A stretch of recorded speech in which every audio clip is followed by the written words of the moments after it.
Hey, this is Derek, and listen to Skepticality, the official audio program of Skeptic Magazine, for Tuesday, September 11th, 2012.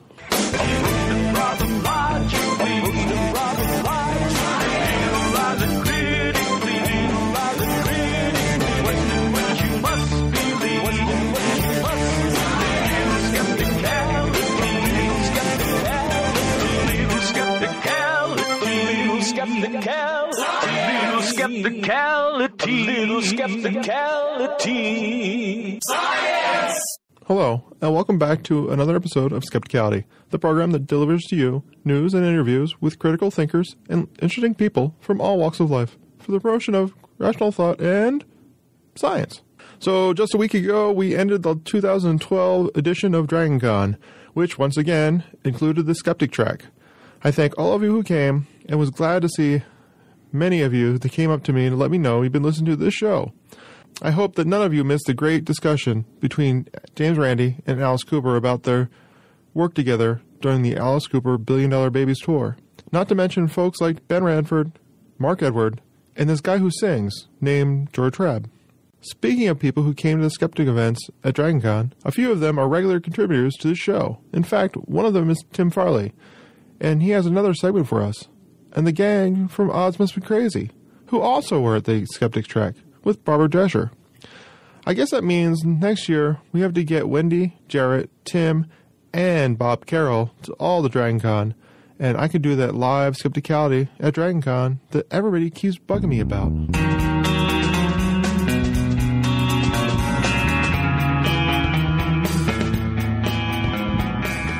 I'm Tim Farley of whatstheharm.net and skeptools.com, and this is Skepticism, Past and Future.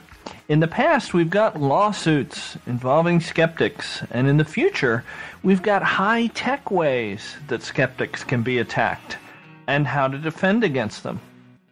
I've talked about lawsuits on this segment many times. The history of organized skepticism and fights against pseudoscience are full of stories of lawsuits, usually against skeptics for libel or worse. One very important lawsuit related to skeptics, but didn't really involve skeptics at all. This was the case of Wilk versus the American Medical Association. In this case, which is having its 25th anniversary this month, American chiropractors alleged that the medical profession in the U.S. had systematically attempted to put them out of business, in violation of federal antitrust laws. On September 25, 1987, the case was decided in favor of the chiropractors, and the AMA was told not to interfere with the chiropractic business going forward. There were some appeals that followed, but they came to nothing.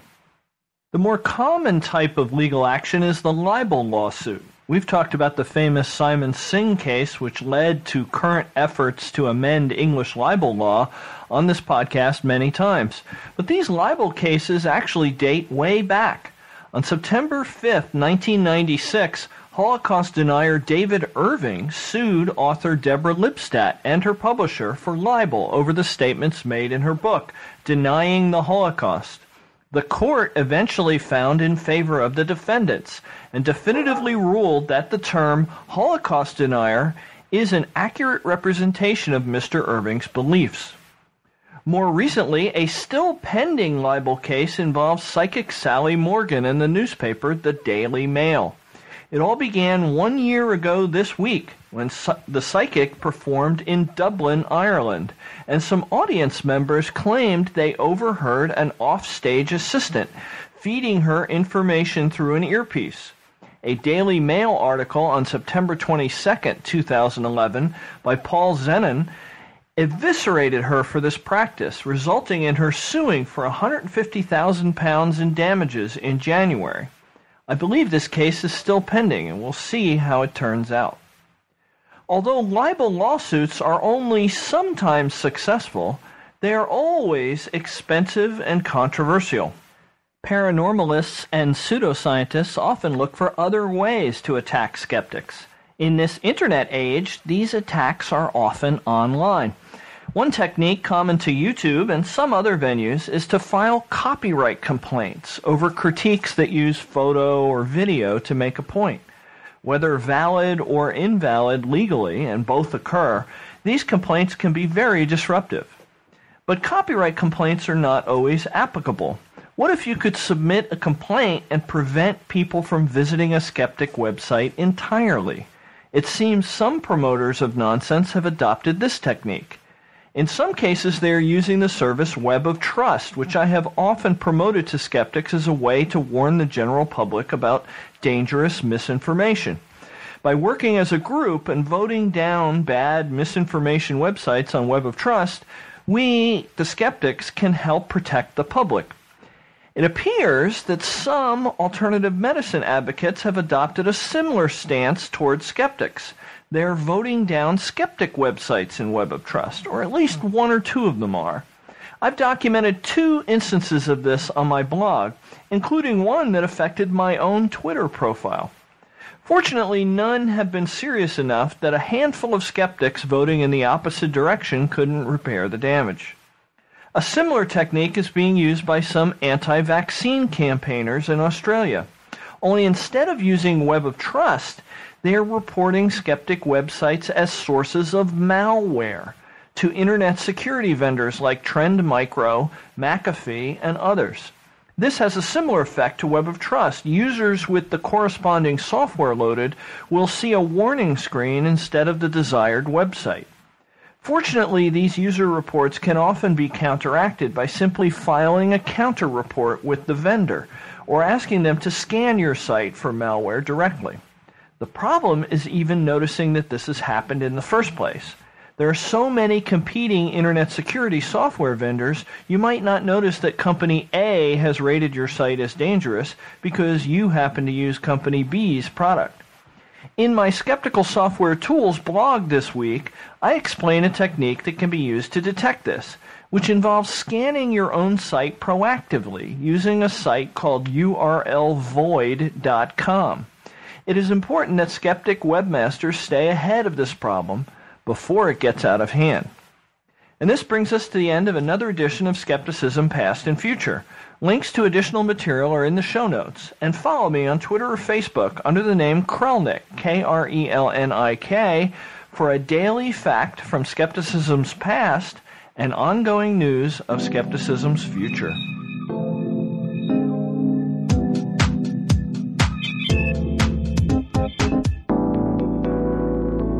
This is Bob Carroll, creator of the Skeptics Dictionary and the blog Unnatural Acts That Can Improve Your Thinking. Welcome to another episode of Unnatural Virtue. In this and future episodes, I'll be offering some brief comments on topics in critical thinking, skepticism, and science. Today's topic is anecdotal evidence. An anecdote is a story, usually short and often autobiographical. The one providing the anecdote tells a story because he or she thinks others will find it amusing, informative, or interesting. Anecdotal evidence is a report of an observation that was not made under controlled scientific conditions and is put forth to support the truth of some claim. In August 2009, several residents of Craigavon in South Africa complained of headaches, sleeplessness, nausea, rashes, upset stomachs, and several other ailments, which they blamed on a new cell tower that had been built near their village. Some residents claimed that when they left the village, their symptoms disappeared. For many people, these anecdotes provide a slam-dunk case that radiation from cell phone towers causes health problems. For others, this is a classic case of jumping to a conclusion based on the selective evidence of personal experience.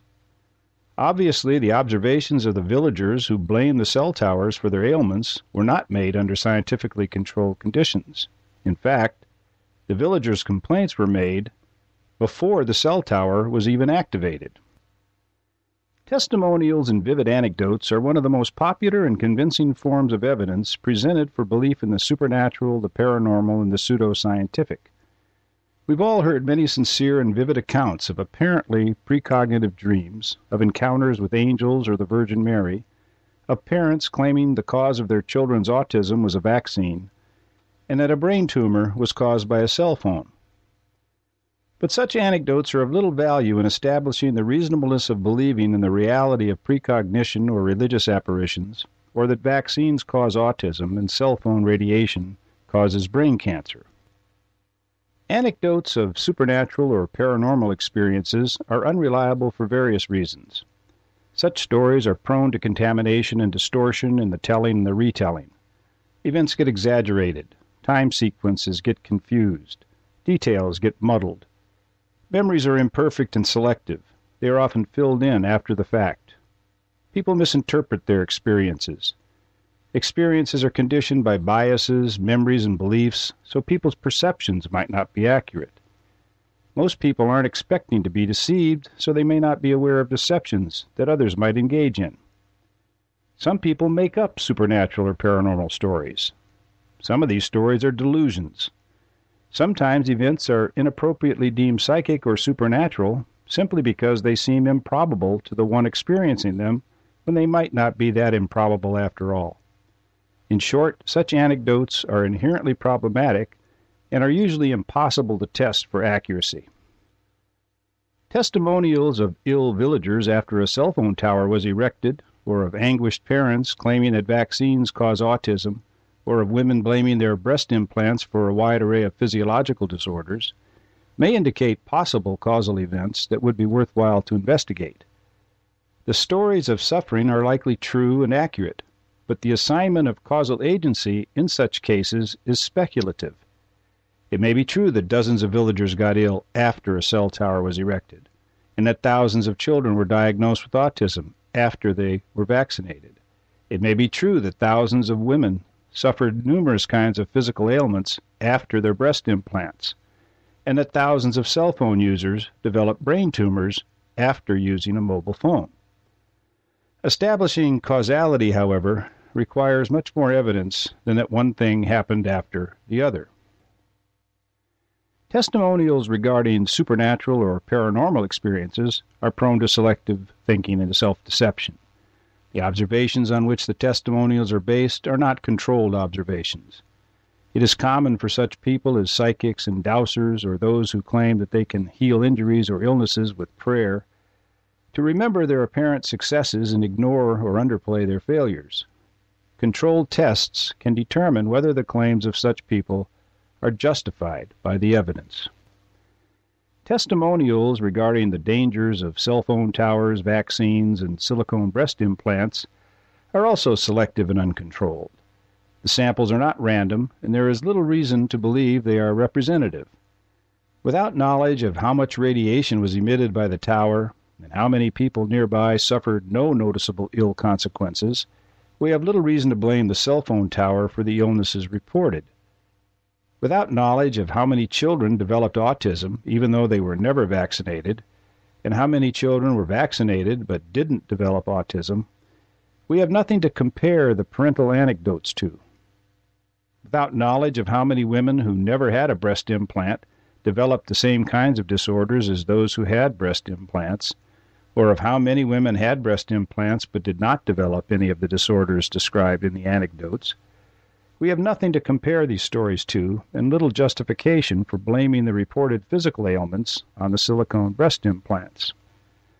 There seems to be a natural attraction to vivid stories about the dangers of living in the modern world, and the media exploit this attraction. Oprah Winfrey, for example, was the master of presenting the anecdote that substitutes for serious analysis. In less than an hour, she could turn a minor tale of violence involving people driving automobiles into road rage and a candidate for admission into the Diagnostic and Statistical Manual of Mental Disorders. Winfrey wasn't alone. Larry King started a cascade of speculative claims about cell phones and brain cancers with one anecdote about a woman who developed brain cancer near where she'd held the cell phone she'd been using for all of 3 months before being diagnosed. Phil Donahue ignited a Prozac scare in an episode of his talk show called The Medication That Makes You Kill, featuring relatives of Joseph Westbecker, who had killed 8 people and wounded 12 before shooting himself. It is unfortunate, but a single vivid anecdote can trump 1,000 clinical trials. Hundreds of studies on Prozac, for example, that give no indication that the drug is a violence trigger, will go unreported in the media. A single Westbecker anecdote may be the lead story on the evening news and the focus of talk shows for weeks. Anecdotal evidence can be dramatic and tug at powerful emotions, but it is no substitute for the hard work of randomized control trials and long-term observational studies of complex causal events or of apparent supernatural or paranormal experiences. I suppose I should provide a good anecdote to prove that point, but I can't think of any at the moment. So I guess we'll call it quits for this episode of Unnatural Virtue. To find out more about the topics mentioned today, see my website, The Skeptics Dictionary, and my blog, Unnatural Acts That Can Improve Your Thinking. In the meantime, please, commit some unnatural acts in public. And don't forget, skepticism, though unnatural, is a virtue.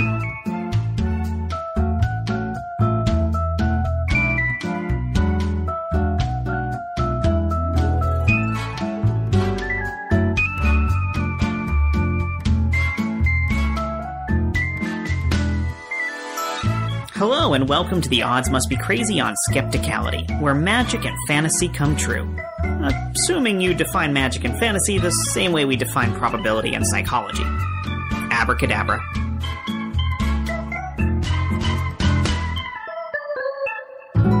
I'm Wendy Hughes. And I'm Jared Kaufman. And we're here to tell you stories that will make you fall off your chair in shock. You're setting the bar pretty high there, Wendy. Don't we usually keep expectations low? I'm still on a high from DragonCon. We had so many wonderful people attend our talk and pay us such nice compliments that I'm feeling a little bit cocky. That was a ton of fun, wasn't it, Wendy? We met a lot of great people, and I got a kick out of people recognizing our voices. Also, I think we owe a few of our listeners some special thanks for their assistance with DragonCon. What do you say we handle that before the story this week so we're sure everyone hears? Sounds good to me. While you can view the full list of donors on our site, here's just a few of them who we promised to place on the podcast. Robert Ray, Michael Brody, Anna Bishop, and Jen Brown. We are humbled by the generosity of the donors who helped with our travel expenses. We are also deeply grateful to our friends who came to the rescue and helped with our presentation and last-minute preparations, including especially Paula Lauterbach, Barbara Drescher, Derek and Swoopy, Zeke Essenprice, and Kathy Smith. It was a spectacular event, and it wouldn't have gone anywhere near as well without the help of these people and more. Thank you all. All right, enough with the heartwarming, mushy stuff. Time to get down to business. This week's story comes to us courtesy of our friend, mentalist, and fellow DragonCon presenter, Mark Edward. As usual, our readers can find this story on our site starting today under the title, The Hellfire Club, or via the link in the show notes. This story's a little bit spooky, and also mentions one of my favorite old TV shows. Anyway, Mark's story begins. I'm a big fan of classic ghost stories, and read at least a few pages from a book every night to help bring on sleep. I recently bought an excellent tome, Antique Dust, by Robert Westall. Without going into too many details, it's a wonderfully bizarre short story collection about haunted British antiques in the style of the master of the antiquarian ghost story, M.R. James. For about 10 days, I have been savoring a creepy little tale called The Devil and Clocky Watson, about a haunted mantel clock with a sinister background. In the meantime, I have also been working steadily on my own collection of mini tales, An Absence of Moonlight, which concerns various supernatural goings-on in my imagined transmundane family. Although I hadn't thought about the legendary Hellfire Club of 18th century London for many years, my interest in it had been piqued during research for a section I was writing about. I googled and read the real details about the club's ribald members and history, including its evolution into a much darker enterprise and their chief leader in that incarnation, Sir Francis Dashwood. I was fascinated, having had only a brief faux introduction to the Hellfire mythos from watching an old episode of the Avengers television series entitled A Touch of Brimstone, which featured Emma Peel prancing about in an unforgettable black leather fetish outfit, complete with spiked collar. Anyway, I went to work spending the afternoon weaving my newfound tidbits of sordid weirdness into my writing. That's nothing special so far, just a completely random direction my writing took from off the top of my head. Now it gets weirder. Forward to last night. The Clocky Watson story was progressing really well, with Clocky himself having several central encounters with a lady ghost who climbs into bed with him, clinging to him for reasons later revealed.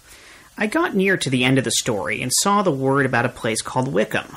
Momentarily reflecting while reading that name suddenly rang a bell, although I didn't attach much significance to it alone. I kept reading, Later, at the very end of the story, it turned out that the haunted clock was portrayed as a relic belonging to Sir Francis Dashwood, which was prominently displayed in the Hellfire Club's Medmenham Abbey caves in West Wickham, UK, during the 1750s. The very words I had read a few hours earlier in the day. I stopped reading, took off my glasses, and felt a delightful chill run down my spine. For a few moments, my own bed seemed haunted by something weird and unexplainable. What are the odds these two instances of the obscure Hellfire Club would come up in two spontaneously unrelated places in a 7-hour stretch of time? Good question. That must have been pretty startling for him. What did Barbara think? Mark is a magician and really knows the difference between fantasy and reality. But at least from a probability standpoint, Barbara thinks the odds were actually excellent that the two references would come up sequentially. Because Mark is a mind reader? No, not exactly. Barbara says, there is nothing spontaneous, unrelated, or unexplainable in what happened here. The readings were chosen by one person, and they were related in that the author was reading a ghost story and became interested in the location while doing research for a story about the supernatural. The connection may seem obscure, but it likely isn't. What comes to mind when you read the words ghost story? Perhaps gas lanterns in the fog and horse-drawn carriages? Old mansions with giant staircases? Gathering places of London's upper crust sound like a great location for a ghost story or a component of one. Mark was probably so surprised by the second incident simply because he had taken such an interest in the club's history after not thinking about it for some time. So, Mark's consistent interests were interacting. And it's a little like confirmation bias. Absolutely. We often run into situations where the connections are much, much closer than we ever realized because we subconsciously set up the circumstances that surround them. When you inhibit your experiences to a specific category or subset of entertainment consistently, you drastically increase the odds that occasionally you'll see this sort of situation. So, if we surround ourselves with nothing but our fellow nerds and costumes, we're guaranteed to see lots of crazy tie-ins between our favorite sci-fi characters? You've still got DragonCon on the brain, don't you? Of course I do. We're going again next year, aren't we? The odds are looking better and better. Thanks for listening to The Odds Must Be Crazy on Skepticality. Please be sure to visit theoddsmustbecrazy.com and give us your feedback, comments, and unbridled adoration. Or at least pick two. Don't forget to follow us on Twitter, like us on Facebook, circle us on Google+, and validate us in life. Hit the Submit a Story link on our site to share your own crazy stories. Or tweet the short ones with the hashtag TOMBC. The Odds Must Be Crazy is a project in collaboration with the Independent Investigations Group in Los Angeles, California. Visit them at iigwest.org. Barbara Drescher is a contributing editor to our blog and can also be found at icbseverywhere.com. Special thanks to our producer and sound engineer, Brian Hart. Our theme music comes to us courtesy of Mr. Deity himself, Brian Keith Dalton. You can find him at MrDeity.com. And until the next episode, please read as many books as you possibly can, then report back to us on every single word or name that appears in more than one book. It'll be fun! You have a warped sense of fun, Jarrett. I know. I think the show is starting to get to me. Thank you again to Tim, Bob, Wendy, and Jarrett. Since most of you didn't make it out to DragonCon, this episode I decided to give you some of the audio we recorded at the event. This recording is a panel called Stealth Skepticism. I'll let the host introduce themselves.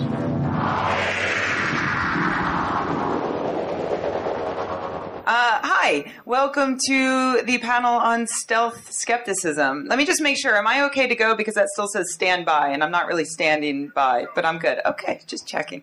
I don't want to throw everybody off. Okay. So, yes, welcome to the panel, Stealth Skepticism. We're going to be talking about how we work skeptical values into our media and into the things we produce in such a way as to make them more palatable to an audience that might otherwise not be on board with skepticism. So I've got an awesome panel here. I'm Rebecca Watson, by the way. I run a website called Skepchick, and I'm on a podcast called The Skeptic's Guide to the Universe. And I'm going to let each of my panelists introduce themselves, starting to my right. Hi, everyone. I'm Amy Davis Roth. A lot of you know me as Surly Amy. I also write for Skepchick.org. I am managing editor for our sister site, which is called Mad Art Lab. It's a website that is an intersection between art, science, skepticism, and geek culture. And I also have a business called Surly Ceramics, where I make jewelry that encourages critical thinking. Hi, my name is Brian Thompson. I am the Outreach Coordinator for the James Randi Educational Foundation, and I also produce a couple of podcasts for the JREF. One is called The Randi Show, that I co-host with James Randi. One I host by myself called Consequence. It's pretty new. It's a podcast with interviews with people who have been victimized by pseudoscience and superstition and that sort of thing. I also run a network of comedy podcasts at amateurscientist.org. Hi, I'm Gail Z. Martin. I write the Chronicles of the Necromancer series for Solaris Books, the Fallen King cycle for Orbit, and coming next year, a new series, the Ascendant Kingdom Saga for Orbit. And I enjoy consuming the information that we're talking about today, so that's why I'm here. I'm Mike Stackpole. I'm a science fiction and fantasy novelist. I did a bunch of Star Wars books and just have been a skeptic and involved in skepticism since 87, 88. I'm Scott Sigler, a sci-fi horror novelist, and have been involved in skepticism probably only like the past 3 or 4 years, and actually discovered it through these conventions and various podcasts. So that's it. I'm Steve Novella. I've been active in the skeptical movement since 1996. I host the Skeptics Guide to the Universe, which Rebecca is on as well, and write for a number of blogs, Science-Based Medicine, Neurologica, and Skeptic Blog. All right, great, thanks. So I think it might be interesting to start with our fiction authors because, you know, it's interesting because you're specifically writing about fantasy or science fiction or horror, realms that aren't traditionally associated with logic, skepticism. You know, in the general public's mind, it might not occur to them that you're working skepticism into your work. So can you guys maybe talk a little bit about how you insert skepticism into your works and maybe why you do that? Well, I think for me, understanding that storytelling is our oldest way of explaining the universe. And so if you want to reach a broad audience, you're going to reach them more effectively with storytelling, I think, than any other approach, because there's a segment of the population that's going to get the empiricism and get the mathematics and get the science. But there's a much larger group that is going to be moved by the storytelling, the entertainment venues. They're going to understand and consume the information better that way. And I think you're going to make it palatable to a larger audience, even if they only take tidbits away a little at a time. You'll still get through to them where they wouldn't even try to approach it in a different setting. Yeah, I think that for me, incorporating logic, incorporating critical thinking, even when you're making up a world, is really the subtle way that you get to encourage people. I mean, when you think about it, readers and writers are engaged in a game of name that tune. If you're reading a book, you like to think about page 56 that you know how it ends. And the author is trying to lay stuff out so that you don't. And at the end, you know who wins. And if the author wins, you'll buy more books by that author. If the author doesn't win, then you'll never buy anything by that person. But this whole game is predicated on rules. And rules are predicated on logic and critical thinking skills.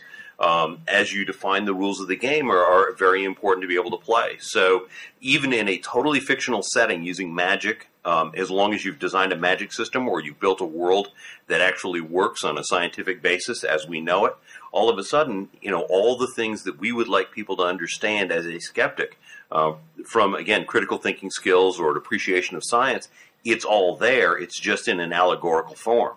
And because it's a story that's being told and because it's through characters that you like, all this stuff comes in without you even realizing that it's there. I work a lot of as much hard science as possible in my horror novels, which is it's not a very common thing in the genre. Most of the time the horror genre is supernatural, it's ghosts and goblins and things that go bump in the night, etc. And I think that there's so much terrifying stuff going on right now in the world of science. If you just push it a little bit to one level or another. So through storytelling, if I can reach out to people and show them a set of rules, show them the scientific method, show characters actively engaged in this, I think that's a good way to reach people. What I hope to do with some of my work is, sure, you can go out and have magic that doesn't make sense, and there's a lot of books that are like that are super fun. But you can also have logical magic where you've set up rules, and as Mike described, it's the game. You're playing the game with the reader. And in my world, the game is you try and figure out how the book is going to end, and then I try and give you elements that you've seen 1,000 times in Western culture fiction that you sort of let you think you know where it's going, but then you don't, and at the end you're like, oh, I could have seen that coming. He gave me all the evidence I needed to see where that was coming. If I do it perfectly, you go back and read it again and be like when I watch The Sixth Sense like 7 times in a row. It's like all of it was there, I just missed it. Yeah. And Scott, you're also using podcasts as a way to reach new audiences. Mm-hmm. Do you feel that gives you extra opportunity to reach audiences that would never necessarily think to be involved in skeptical literature? Well, the podcast for me is a great thing because I give away all my books that are published by Random House or by myself, serialize them unabridged, put them out as podcasts, so people, if they see it and they Google it, like, oh, this book's for sale on Amazon as well, and they know they're getting it for free. So it's putting the decision over on the listener or the buyer. They can decide if they like it. They can decide if it's worth their money. And that gets way more people to try my stuff out, and I get kind of sneak the skepticism in that way. Because on a bookshelf, there's Scott Sigler and Stephen King. Everybody's going to pick up Stephen King. But a Stephen King audiobook costs $50 and mine's free. So I can... So we have a few other podcasters on the panel. So let's talk a little bit more about podcasting and how we can use that as a way to reach out. Because you're right. It's a very powerful tool considering that it's completely free. People can stumble upon it, accidentally. So maybe Steve... You, I believe, have a podcast. Would you like to speak a little to that point? Yeah, I mean, it is a great form of outreach because it is free. It is a very intimate medium, I think. You're inside people's heads. They're hearing your voice. They feel like, there's a connection there, more so than I think just reading words on a page. And I think most of the people who found our podcast stumbled upon it as well. So, partly because once you get on iTunes and it gets listed as a science podcast, people who are interested in science will stumble upon it and go, "Oh, this looks interesting. Let me check this out." But also, it is a very self-selective audience. I mean, a few people have come to us and said they specifically started listening to us because they wanted to hear what the other side had to say. So they were true believers or creationists or whatever, and specifically were listening to the skeptical viewpoint. But most people who start listening to us are already somewhat predisposed to that approach to things, the scientific skeptical approach. So while it is a great outreach, and I think we're getting over 120,000 listeners a week now, which is phenomenal in my opinion. But it's a very self-selective audience. Which I think is true in general of internet medium. People are going to blogs and podcasts that they already find interesting. They're not just channel surfing and coming across it. So while there is some of the drive-by sort of people who stumble upon our content, it's not, I think, the mass audience that the mass media gets to. Well, that brings up a good point because, with Skeptic's Guide to the Universe, skeptic is right there in the title, and it's in the science category on iTunes. But Brian, you have 8,000 podcasts, more or less. 8,002. Okay, good. I started 2 hours ago. Just now. Right. Just started one. This is the new one. So I mean, but your podcasts aren't necessarily... All of them aren't out-and-out science podcasts. There are a lot of comedy podcasts, but there's still... Do you still inject skeptical values into those? I couldn't help but do that. I think in comedy, for it to be successful, it kind of has to come from the same sort of impetus as skepticism does. You're looking at reality and making a truthful observation about it that maybe somebody hasn't made before, or in a way that people haven't made before. And with the JREF too, the Consequence podcast that I host, specifically, I didn't want to have the word skeptic anywhere in the title. Obviously, the podcast has a point of view.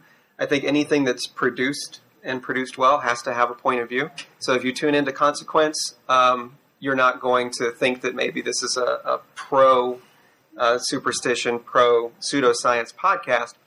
But the way the show works is I talk to people who have a personal story to tell. So I've talked to a gentleman who was involved in the Ramtha cult, J.Z. Knight's Ramtha cult. I've talked to someone who grew up in a Christian Science household and had a relative who died as a baby because they didn't seek medical treatment for that. Don't worry, it's not all horribly depressing. There are some jokes, but I don't push it. I let people tell their story, and I'm just there to guide them, to make sure the story is interesting after the fact in editing. Something that Steve said that I always try to keep in mind is that, yes, podcasting is a very intimate medium, and it is easy for people to stumble across podcasts, but at the same time, it's harder to go on iTunes and click subscribe than it is to just tune in your radio in your car. Mm-hmm.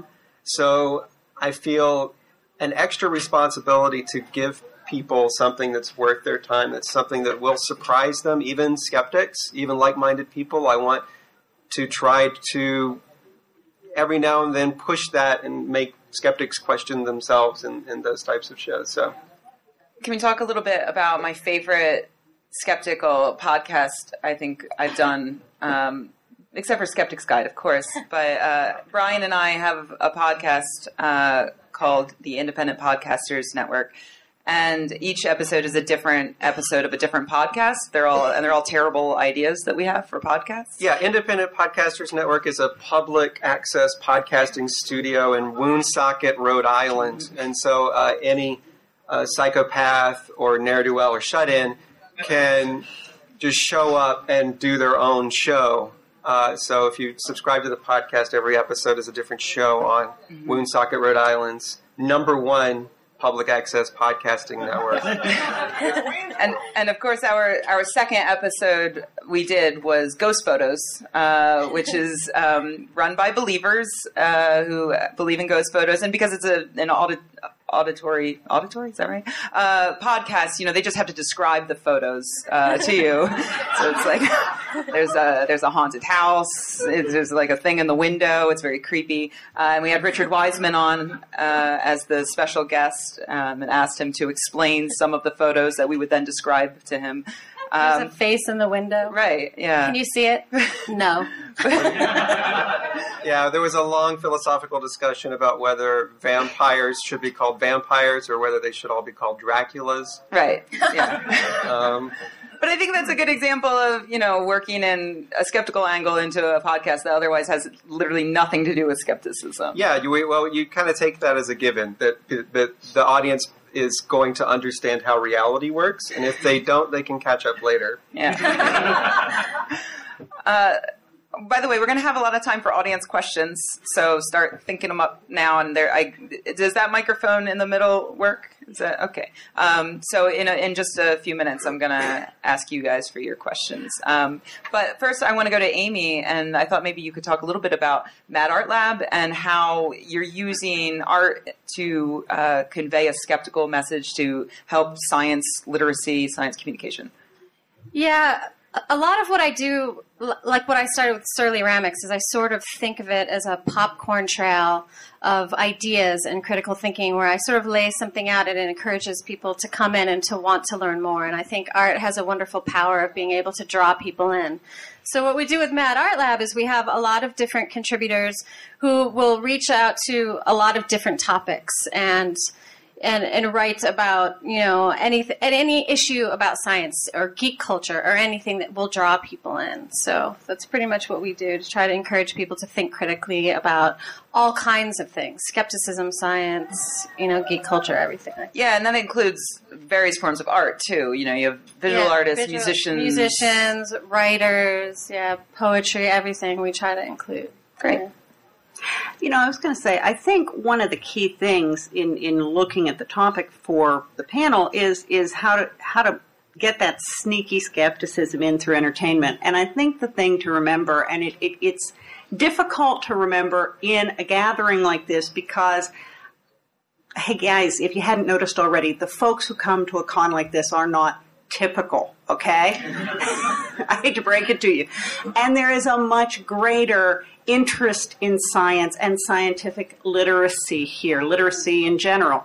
Americans may have put a man on the moon first, but we have been trained as a culture to be consumers of entertainment, not students of science. Yeah. And so if you want to reach the average American, the person who took only the number of required basic science courses to get their high school degree, and that's most people, you've got to sugarcoat it.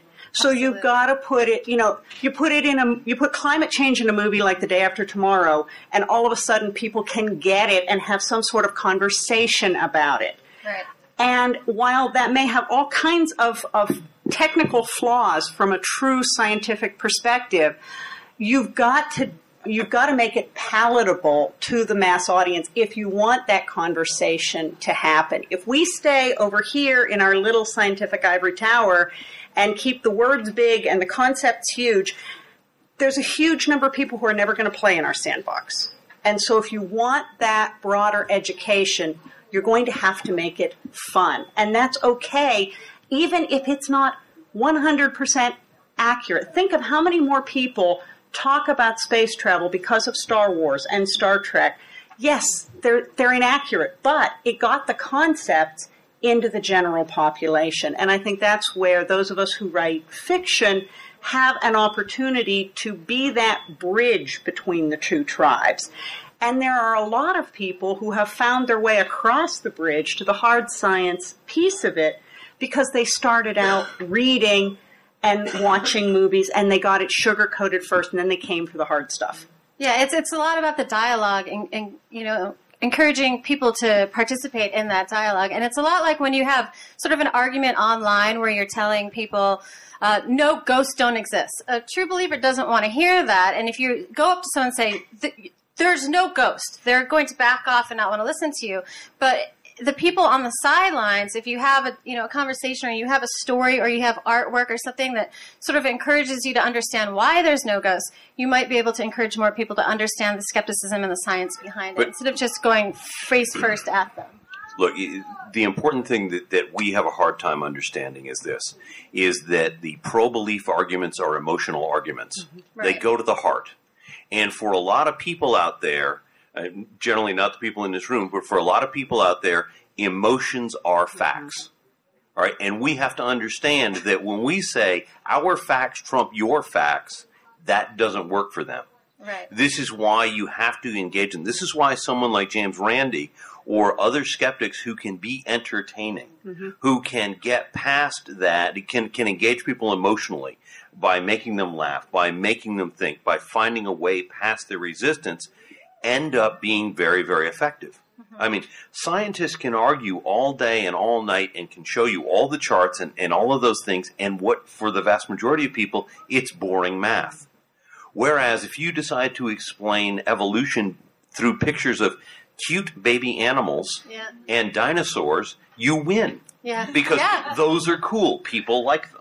Yep. Okay, and this is the hardest thing for people in the scientific and skeptic community to understand, is that logic doesn't win when we're trying to win these people over. And secondarily, and this is what is critically important, I think all of us as skeptics dream of having that Perry Mason moment where we reveal something and you see everybody in this crowd of true believers go, aha, my life has been totally worthless. I'm now going to go your way. That's never going to happen. Okay? We succeed when that one 15-year-old kid mm-hmm. who in 3 years is going to have a crisis of faith and realizes that everything he's believed and everything he's been taught on an emotional level may not be true. When he starts looking for truth, when he starts looking for a foundation, he gets to remember that science is out there. He gets to remember that we were saying, look, here are things that we can prove. We can show you this stuff. That's how we win. Not by converting masses. That's the religious trick. Okay? And frankly, if we could do that, there would be skeptic tent revivals everywhere. Okay? There aren't. Maybe we need better music.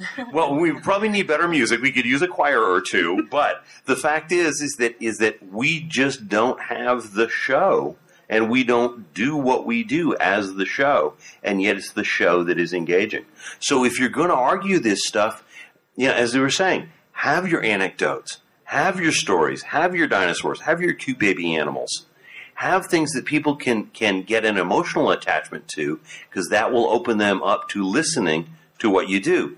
And the other thing you do is that you do not engage them confrontationally. Right. You do not say you're wrong. You ask them questions.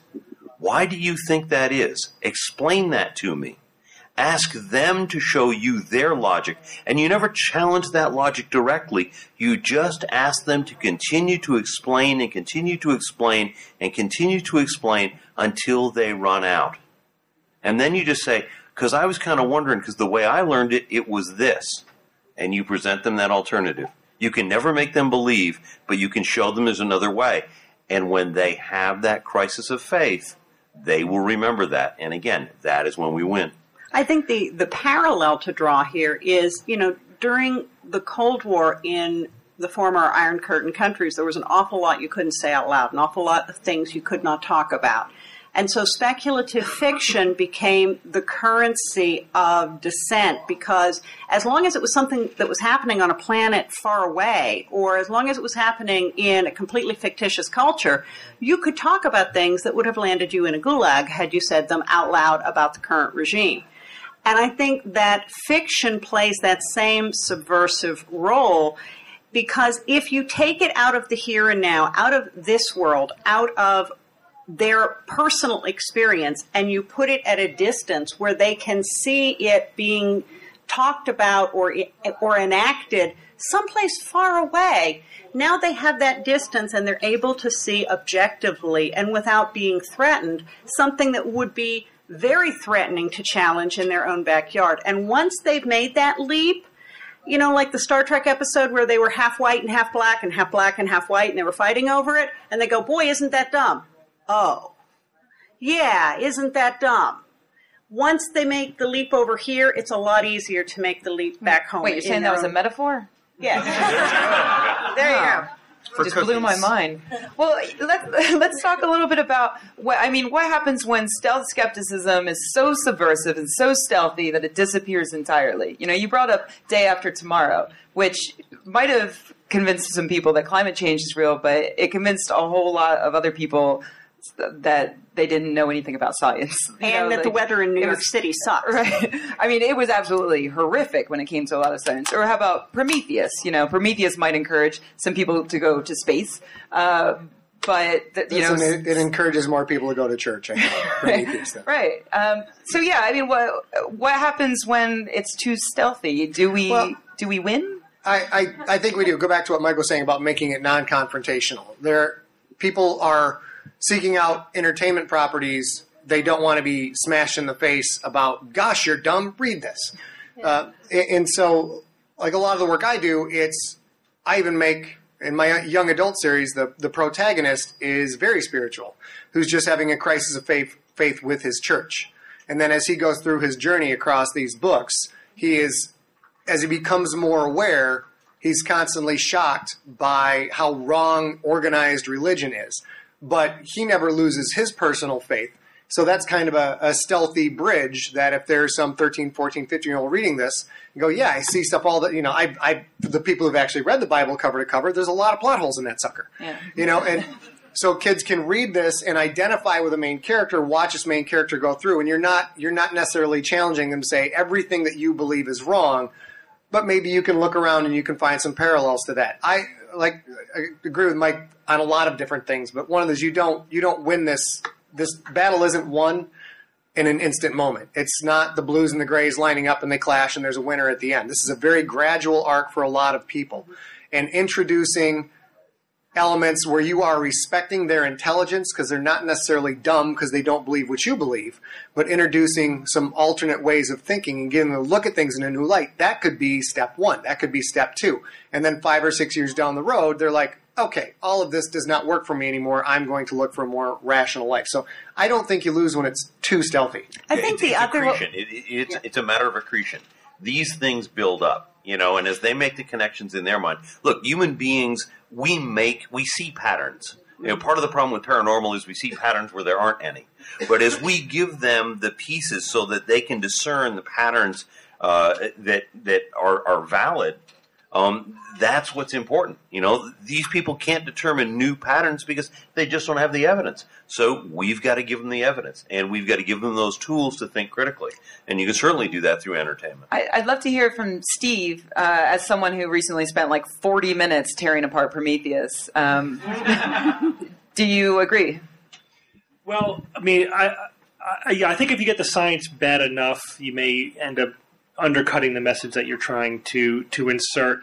With regard to the confrontation thing, that's basically been our approach on the show, is that we try to go after ideas and not people, and we try to be entertaining, of course, and although we do confront nonsense head on when we need to, I think that everything works for different people in different times of their life, and I don't think there's any one way to go about this. So I do think the non-confrontational approach, and that's what we're talking about on this panel, works in a lot of ways.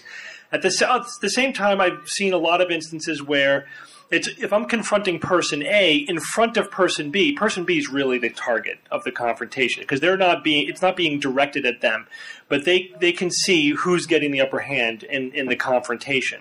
So that works also. That's also a stealthy way to approach it, is that you're really directing your ridicule or your criticism or whatever at something else, but that makes the point.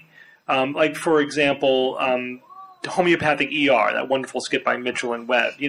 They used comedy and sarcasm and ridicule to make a wonderful point, but I don't know that anybody would really feel that they were the target of the criticism. Unless you were a homeopath, but who cares? So, I mean, my opinion is always, I've seen it all work in different situations. I don't think there's any one approach. And there's definitely a role for the non-confrontational, stealthy approach, but I also think there's a time and place for the ridicule, and there's another time and place for confrontation, as long as you know what you're doing. Well, one of the first things that they teach you in improv comedy is to serve the scene. The temptation in improv is to go in and you don't know what you're going to say, so you try to be as funny as possible. And all of these people are trying to out-funny each other. And it's not getting anywhere. It's not good. If you serve the scene, then everybody is helping everybody else out, and you get something that's higher quality. The same is true of doing any sort of skeptical project or any sort of creative project at all. You've got to serve your medium. You've got to make something good. So if you're writing a novel, it has to work as a novel. If you're making a movie, it has to work as a movie. No matter what you're doing. Because if you don't do that, what you end up with is propaganda that only works for your in-group. So if you've had a very religious friend who's way into Christian rock, and they're like, check out this great band, and you're like, this is not good music. This is really bad music. Like, no matter what they're saying, this is bad music. Or if you saw the Atlas Shrugged movie, and there's a big Ayn Rand fan who's like, you got to see this movie. It's on Netflix. Watch it when drunk. You take Not enough alcohol in the world. Look, you take a shot every time someone mentions trains. Not enough alcohol in the world. You will die of alcohol poisoning. But what was I saying? Oh, so you don't want to end up making that kind of thing, because then everybody else who looks at that is going to say, oh, you only like that because they're saying something you agree with, not because it's good. Skeptic's Guide works because it's an entertaining show. And if it wasn't an entertaining show, it won't work. You've got to serve whatever medium you're using. You've got to make sure it's the best example of that it can possibly be, and then hope the message gets through. And if the message doesn't get through, then at least you've made something of quality. We can continue the conversation, but I just want to go to audience questions. So why don't you guys, if you have questions, go ahead and line up in the microphone, and then you can go ahead and make your comment while they're doing that. I was going to say, I think there are potentially two levels to the discussion here. One is getting a larger body of people interested in science through entertainment. And we've seen how well things like Mythbusters work, How It Made stuff, the History Channel. When you make something interesting, it becomes totally different from what you had to sit through in a lecture in college or high school. And I think that we need to decouple that a little bit from then taking it all the way to the end that says what we're really trying to do is change people's existential view of, the origin of the universe and the nature of reality, i.e. religious ideas. Let's get them to the science piece first and worry about the other thing a little later. I do understand the potential linkage there, but sometimes it's enough just to get them thinking about science, and that's good work for one day. So let's go to the audience. Sure. This question is directed at Michael Stackpole. I'm an aspiring writer. I've been working on a book, and it's a fantasy book. And in it, there's sort of like religion, and there are gods and things. And sure. And your series, the Mapmaker trilogy, right. Which I think is my favorite series of all time, actually, beating out even Star Wars. You're the one. Yeah. But, please try to keep sucking up to a minimum. The thing is, I feel like, how do I write a novel that's saying things blatantly like religion, is right, because it's a fantasy setting where that's true, and still kind of keep that angle on it of skepticism and encouraging, this sort of questioning. Well, again, that series of books would be a good example of the fact that, sure, there's religion in there and there's magic in there, but the magic is all done by rules. The rules are discernible. And to make that enjoyable for the readers, I had to lay the rules out, essentially the rules of physics, in this case the rules of magic. I had to lay those out, and then I had to make sure that everything I did played within those rules, even though new characters found new ways to bend those rules, and discovering new aspects to it. That's all critical thinking. That's all logic. And by setting it out that way and getting the reader to jump through those hoops, suddenly it's like a training session. I become somebody's personal logic trainer, just running them through that. And then they can turn around and they can apply those same skills to real world situations where they wonder about that stuff. So, and frankly, I think that while there are a lot of gods in that book, and those things, I don't really think it's very supportive of religion because the gods were all children and pretty nasty. And so, in that sense, it was not encouraging of the other views. But that was just part of their reality. And again, even the gods had to play by the rules. So that was all of what that was. Thank you. You're welcome. That actually reminds me that I forgot to bring this up earlier, but Steve, in addition to being a scientist type, Steve has written Dungeons and Dragons manuals. I'm sure you don't mind me telling everyone what a giant nerd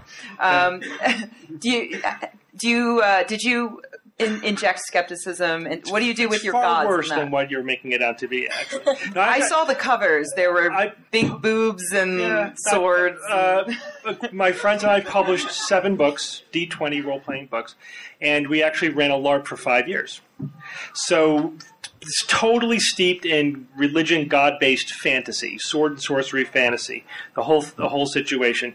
But still, it's the narrative you tell within that framework. The framework is that you're suspending your disbelief. It's another world. Who cares? It doesn't really matter that there are gods or whatever. But the narrative that you tell is what's important. What works? How do the characters succeed? Do they succeed by being logical and rigorous and and thinking critically and relying upon evidence, or do they succeed just by having blind faith? And if blind faith really works, that's a statement that you're making about that. It's not. So I don't think it's so much the world that you're operating in; it's the narrative that the characters undergo that really matters. Yeah. So Steve's a LARPer. That's what I'm trying to tell you all. Yeah, that was all just a way of getting that out there. Yeah, pretty much. Yeah. Oh, and I'd like to say that first question was great because it will serve as a template. I forgot to mention this. Do please try to keep your questions short, and questions have a question mark at the end. Not everybody knows it, so okay, go. Regarding your LARP past, I'm glad that you two are out and proud. The question, you made reference to waiting for the crisis of confidence or the moment of doubt. What can we do to encourage those moments? It seems awfully passive just to wait for them. in my experience, it's very difficult to trigger those moments of doubt, those crises of faith, are situations in people's lives, largely emotionally based, where they perceive people who were truth tellers to them have betrayed them, have lied to them. And it is that moment where they end up questioning everything that they've been taught. Look, I grew up Catholic. All right, I believed everything. And then when I started studying folklore, and I suddenly realized that the whole virgin birth thing, boy, what a common motif. And you can start to deconstruct the Jesus myth, and I mean, just take it to pieces. It's like, holy mackerel. They lied to me about that. What did they lie to me about in all of these other things? So that's the sort of thing, and it's a very difficult thing to trigger in other people. And a lot of times, if you pressure people to try and trigger that, you just totally alienate them. So it's sort of like, be there, represent for skepticism and for science, and be logical and be good and offer alternate explanations, but do not push them. Let them get there. And let me say, remembering my own crisis of faith in that, if you have never had one, let me tell you, it's the most bloody, painful thing you're going to go through, because your world falls apart. So please don't stand there and gloat. Please don't go, you're finally getting it. No, it is god-awful to find out that your entire belief system has shattered and the people you trusted were mistaken, malign, malicious, whatever. But please deal with someone going through that with sensitivity, because it is a shattering situation. And on that note, there's a musician I really like named David Bazan, who used to perform as Pedro the Lion, and back then most of his music was Christian based, but then he deconverted. Basically, he's now an atheist, and he recorded several albums during that process, and they're heart-wrenching. He describes exactly that what you are describing now, but he does it through music, and it's really amazing to hear. I know a lot of atheists who love his music specifically because he describes exactly what they go through. So if you're interested in finding out what a crisis of faith is like from that angle, you should check out David Bazan's music. So next question. First, I'd just like to say thank you very much for doing this, all of you, and I really appreciate in particular this panel as I worry about some of these issues. And I'd like to kind of take it from the sort of meta perspective of the broader culture. I'm sort of dismayed if you look at like a 30-year survey of science fiction and the presentation of the guys in white coats. It sort of feels like we're moving backwards, and I hope you guys are successful in providing some sort of countervailing force. But I'd like to ask why you think that is. Talking about recent disappointing turns in science fiction, Prometheus, and things like that, where at the end the only thing they can do is sort of shrug and throw it to crass mysticism. Why is that so popular now? Why does it seem, is that merely a bias and sample that really I'm not seeing all the wonderful skeptical science fiction? But what do you think about that? Are we losing ground? And if so, why? It's when you're making a $120 million film, your job is to put butts in the seats. It's not Ridley Scott's job to teach our kids what they're supposed to know. And with that film, he went with what mystifies me, but is a proven commodity in the world of entertainment, which is the guy who wrote Lost. So that, I don't know that we're necessarily losing ground, because there is the Mythbusters. There's a lot of great shows out there. There's a lot of great science fiction being written. It's just maybe some of the more tentpole issues, like Prometheus, is a lightning rod for people to get together and talk about. I think the bigger crisis of confidence I have is when you watch a movie like that and you go on Rotten Tomatoes or other sites and it's got like a 92% fresh rating from the critics. And you're like, I'm so confused. Were we watching the same movie? So I think the biggest answer to that question might be the current state of science education in the country, and the people going to see it were thoroughly entertained by that. The movie made money. Most people watched that movie, really liked it. And the guys who made the movie, technically, they did their job. They're not police. They're there to make an entertaining movie. I'm actually going to come at it from a different perspective and say that I think the public has some degree of a crisis of faith in the scientific community. You've got a subset in, doctors, scientists, researchers who we used to trust to know all those things, and they would figure it out, and the benefits would, come down to the rest of us. Now, how often do you see some huge research study, it's terrible for your health to eat eggs, and 2 weeks later, it's okay, eat all the eggs you want, it's good for you. That happens over and over and over again, to the point where the folks in the seats are going, they don't know what they're talking about. They can't even agree. How do I trust any of them? And when enough happens that those folks lose faith in what were authority figures who were supposed to know more, they just tune out, and they have their own crisis of faith in that. And right now, I think that's where we as a society are in saying, nobody's driving the bus. There are no adults, and nobody has this figured out any better, so I'm just going to take my own idea. It's apparently as good as anybody else's. And the science community has to earn back that trust because it's been squandered. Can I add, though, I don't think that the perception of scientists in science fiction or fiction in general was that great 100 years ago or in the past. The typical mad scientists. Yeah, it was the mad scientist committing crimes against nature or crimes against God. That was the typical scientist of science fiction, not necessarily the critical thinking hero who is succeeding because of their logic. I think there's a couple of cliches that modern science fiction falls into, that they're still playing that card, the mad scientist card, that never has gone away. There's a couple of new ones, though. One is now the magical genius, the person who's so smart that answers just magically come unbidden to their mind, and there's no process. It's like they're not going through a critical thinking process that anybody can do. It's like some magic skill or talent they were born with that you don't even bother aspiring to it. That's the Jimmy Neutron cliche, as I call it, for the parents who have kids who watch cartoons. So I think there's these cliches and narratives that are counterproductive that lazy writers go to. And that's why I love the writers on this panel and other writers who break out of that mold and who actually understand they're thinking about what kind of character the scientist is and how they actually operate. Thank you. Sure. I love how Prometheus is our generation's Battlestar Galactica finale. What, your generation? Come on, Battlestar Galactica finale was my generation. I'm kidding. That's still fresh in my mind. It's a joke. I'm bitter. I'm very bitter. I know. That's why I brought it up, just to see you get angry. Okay. I like the Battlestar Galactica. I liked it too. We're going to get beat up. Sacrilege. Prometheus is terrible, though. Everybody high five. So, apparently somewhat related to his, what is your individual opinions about the direction of the trend? Are we winning? Because I don't think so. Over what time scale? If you think about it, over the last couple of centuries, we're massively winning.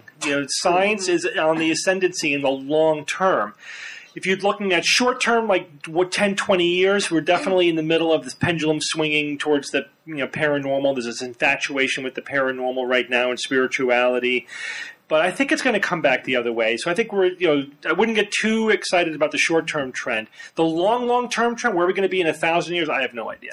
I think something else to keep in mind is we have gone through a brutal last 10 years here in the States in terms of, starting with 9/11 and the wars and the financial crisis, and, that's impacted so many people, particularly with the financial uncertainty and all of that, that people are in a panic mode. People are in a crisis mode. And whenever that happens, historically, people resort to comfort food and intellectual comfort food. And that means that they look for what reassures them. And that's where I think we're seeing a great deal of this resurgence of everything from superstitious and magical thinking to it's the psychological comfort food. When people feel more stable, are they more open for things that kind of rock their world? Yes, I think they are. But I agree. In the long range, the scientific view has been steadily winning. And remember that in America, we seem to be split, 49-51 on just about everything. So sometimes the loudest voices are not necessarily indicative of what everybody is thinking. Also, entertainment is reactionary in a lot of ways, and it goes in these cycles, like you said. I think the biggest influence on science fiction in the 20th century was probably the atom bomb, which is basically the Tower of Babel made real. I mean, it's something horrible that human beings created, and a lot of science fiction that came out of that, everything from Stranger in a Strange Land to Bride of the Monster, Ed Wood. Great movie, by the way. Bela Lugosi fights a squid. It's wonderful. I don't think anybody's taking your entertainment suggestions. Great. After that Ayn Rand. Just drink the whole time. Glenn or Glenda. See that? A lot of these things are reactions against that. So it's totally understandable for science fiction writers and for the general public to say science can do some horrible things. Let's philosophically work this out through fiction. How are we going to deal with this? And so that can result in the mad scientist. It can result in a lot of things that paint science in a negative light. And there's a way to balance those two, probably. I'm not too entirely worried about it. You're talking about 5,000 to 10,000 years versus about 200, maybe 250 years. And when you look at it from that perspective, the supernatural is getting its ass kicked, by and large. But it's a bit of a dip right now, for sure. But the bigger picture, we're kind of pretty new on the scene overall. And I'm not that worried. It sucks to watch, but I'm not that worried about it. And hey, I mean, I've only been involved in organized skepticism for about 5 years. And when I first got involved, there weren't a conference a month. There weren't all of these people. I mean, look around this room.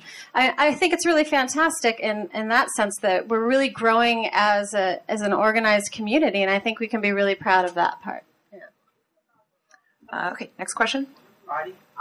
This is just like a more general question in how to promote skepticism. I was just wondering, how do you deal with cognitive dissonance? Hit it with a rock. Gently. Hit it with a rock gently. No, Gently rock. No, I mean it because where there is cognitive dissonance, that person is experiencing emotional pain. It is very difficult to let go of deeply held beliefs. Yeah. And that is wrenching. So, yes, point out the cognitive dissonance. Give them a path to a resolution for that. But you do need to deal gently with the person who is in that transitional moment. I think you need to give them something else to hold on to, right? So you can't change the human ego. You can't make our emotional needs go away. But you could give them a different way of looking at things that will give them some other source of feeling good about themselves or resolving the cognitive dissonance that's more maybe constructive or healthy as opposed to denial and dismissiveness. So, like, for example, telling people that it's actually a good thing that you can change your mind. That's a sign that you're open-minded and you're thinking and you're going through a process. Make them feel good about changing what they're believing in, for example, just to give one example. Look, again, when somebody's in an emotional crisis, you have to be supportive. How would you deal with them if they were breaking up in a relationship? Yeah. Because in essence, they're breaking up in a relationship with the previous part of their life. Yeah. Okay? So you just have to, get them ice cream, entertain them, make them feel good, give them support, make them feel emotionally secure, and let them put themselves back together again.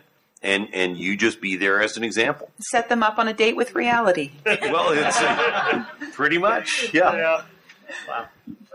Agnostic and laughing about it. Okay, Cupid, anybody? Nobody? It's just you. All right. Good evening, everyone. I have a question that's involving athletics and the sports arena, which is what I consider the most accurate microcosm to measure or look at American history. How do you deal with promoting skepticism and free thought for fans of sports or those involved in sports and athletics when I consider that, as an athlete and a sports aficionado, for lack of better terms? How do you deal with that, or do you even deal with people who are sports experts or athletic experts, and how it relates to entertainment and trying to bring skepticism and critical thinking skills in that arena? We've talked about an interesting thing on Skeptics Guide in the past, the idea that there have been studies done on athletes, and they found that athletes who are playing sports where there's more randomness, where, in baseball, for instance, it's extraordinarily difficult to hit a ball, and what they find is the tougher it is, the more superstition is there. And so it's interesting because you can see this happening. You can see in the Olympics, the athletes with the kinesio tape all over their faces. And it is very difficult because of that, because there are a lot of athletes who, are reaching out for some way to feel like they have some control over something that they might not necessarily have any control over. And so they reach to superstition. A lot of the athletes, that's not their job. Their job isn't to evaluate between spirituality or skepticism. They are very focused on what it is they are doing. They're putting all of their energy into becoming a better athlete at their particular sport. And whatever gives them an edge, they don't care. And then you get into the whole argument, well, if they believe that God wants them to win, does that make them play better?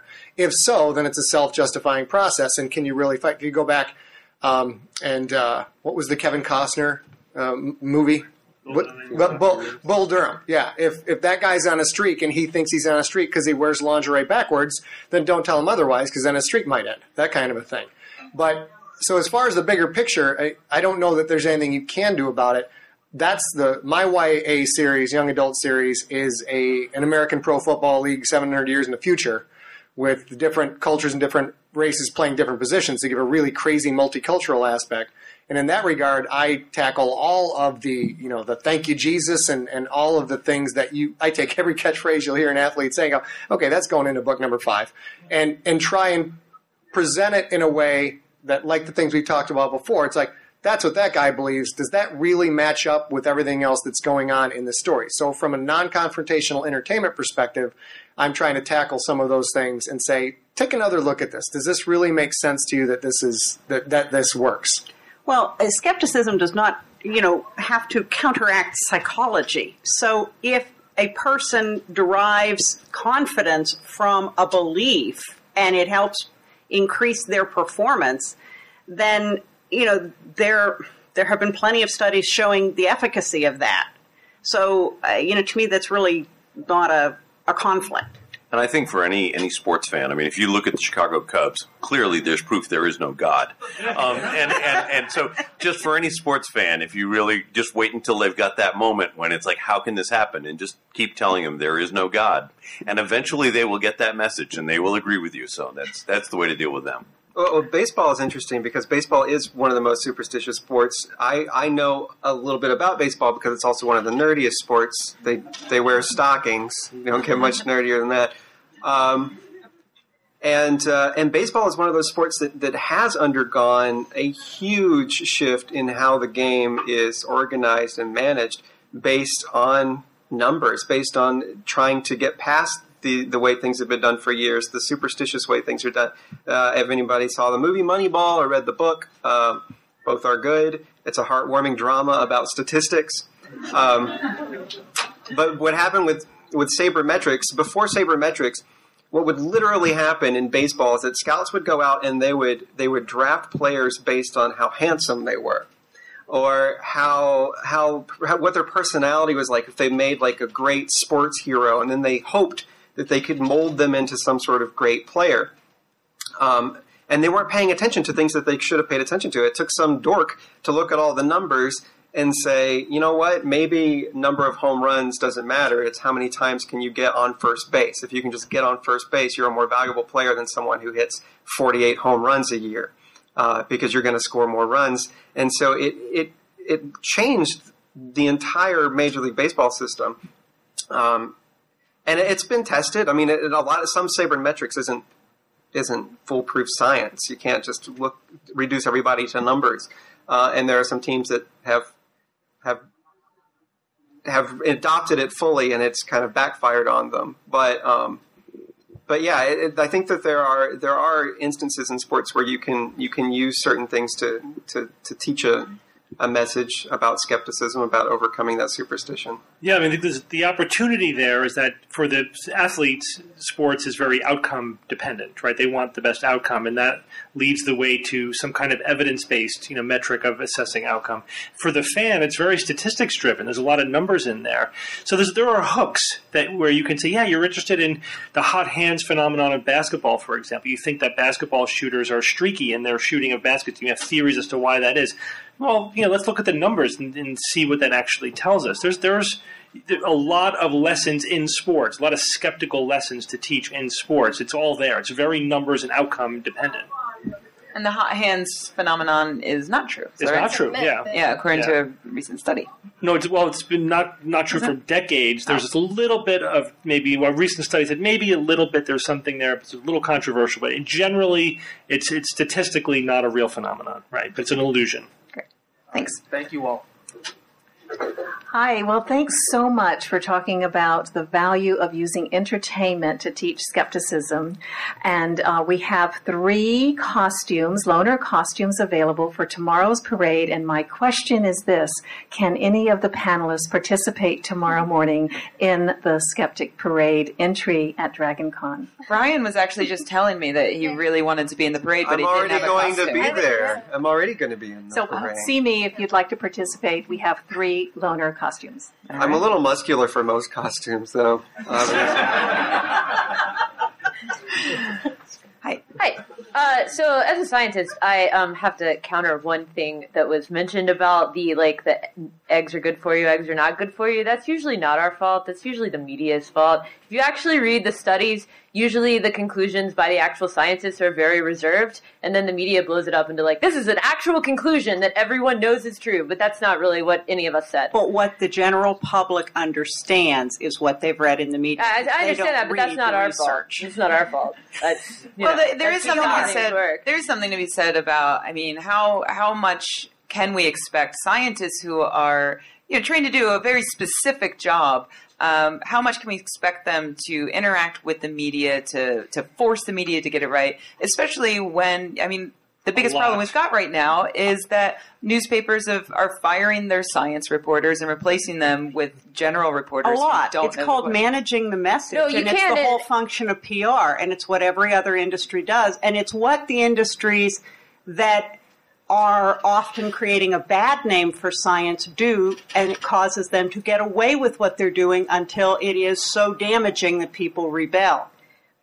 That's the media's fault. It's a major part of training now. It's a major part of our training now. I'm a 4th-year student, PhD student, and that's it. But it hasn't always been. My question is, I have this brother that's a faith healer, and he's a chemistry and physics major, but believes in faith healing. Yeah, I don't know. Does anyone have any stealth tips for how to bring him back to reality?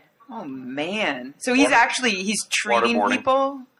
He's treating people with faith. Yes. He's in college, but he goes to those big tent things and actually believes he tried to faith heal me, but I can guarantee you that didn't work. Oh, that is horrific. Yeah. Anyone? Waterboarding. We did. I did an episode of Consequence for the JREF where I talked to Carrie Poppy, who you might know from the Oh No, Ross and Carrie podcast. She's also the communications director for the JREF right now. She went through a phase where she thought that she could do energy healings, and she had a friend with testicular cancer, and she performed an energy healing on him. And I think maybe the takeaway from that, it's very, very difficult to talk to these people and talk them out of these types of things. But what she did is that at the time, she knew that it was something that serious, that she wasn't going to insist that he only get the energy healing. He also went to the doctor. So the energy healing didn't cause a lot of harm.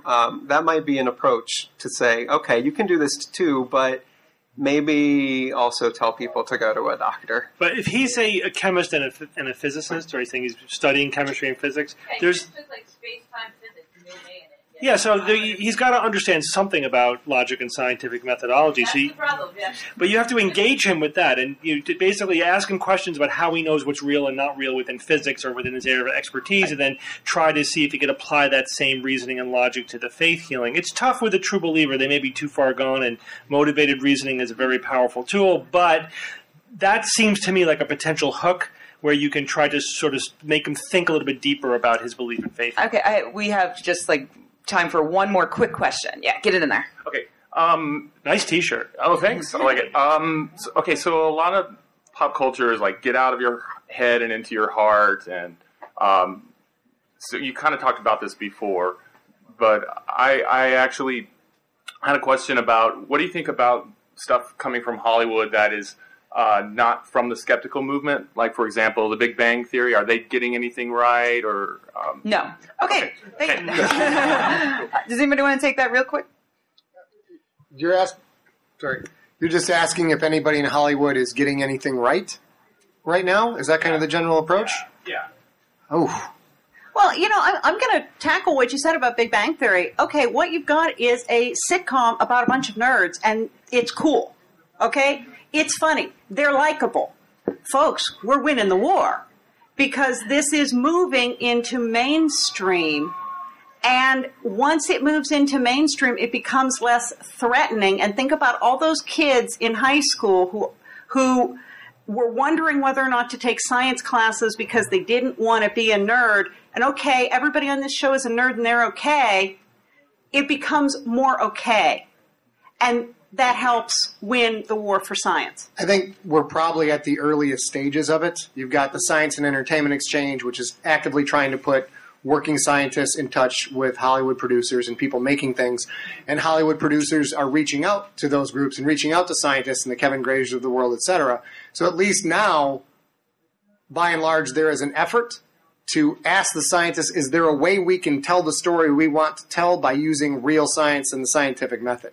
And I'm not sure that was there 10, 15, 20 years ago. So I think that's a step in the right direction. I think what happens is, right now, people who are where J.J. Abrams was 15, 20 years ago, you're the guy fetching coffee for everybody.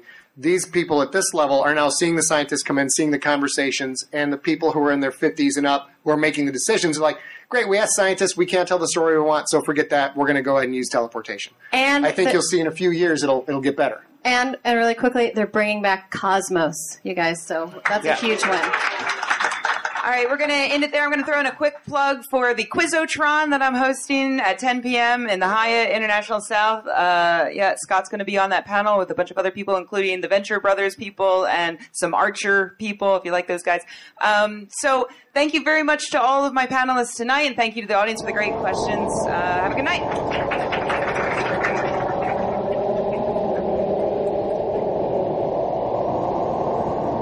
So that was only just an hour of the 4 full days of content we had at the Skeptic Track this year. I really have to thank Mark Dissler and the crew at Abrupt Media, who have been doing our audio-video work at DragonCon for the past few years.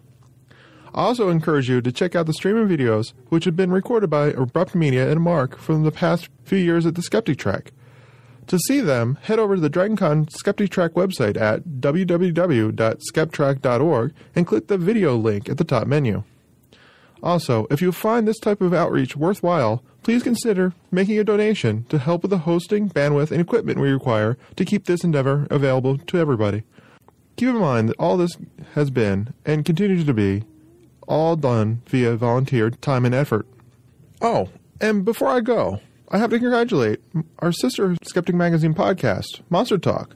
Ben, Blake, and Karen took home one of the coveted Parsec Awards for their work at DragonCon this year. We can now say that both of the audio programs which are part of the Skeptic Society and Skeptic Magazine are both Parsec Award winners. If you haven't checked out Monster Talk, and you're interested in critical thought focused on monsters and the things that go bump in the night, it will be a great addition to your listening habits.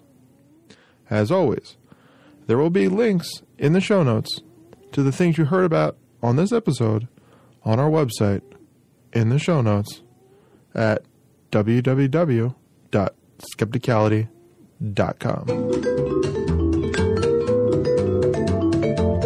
Hungry for more skepticism? Want to learn the truth about the scientific controversies of our time? Then subscribe to Skeptic, the quarterly magazine Stephen Jay Gould called the best journal in the field.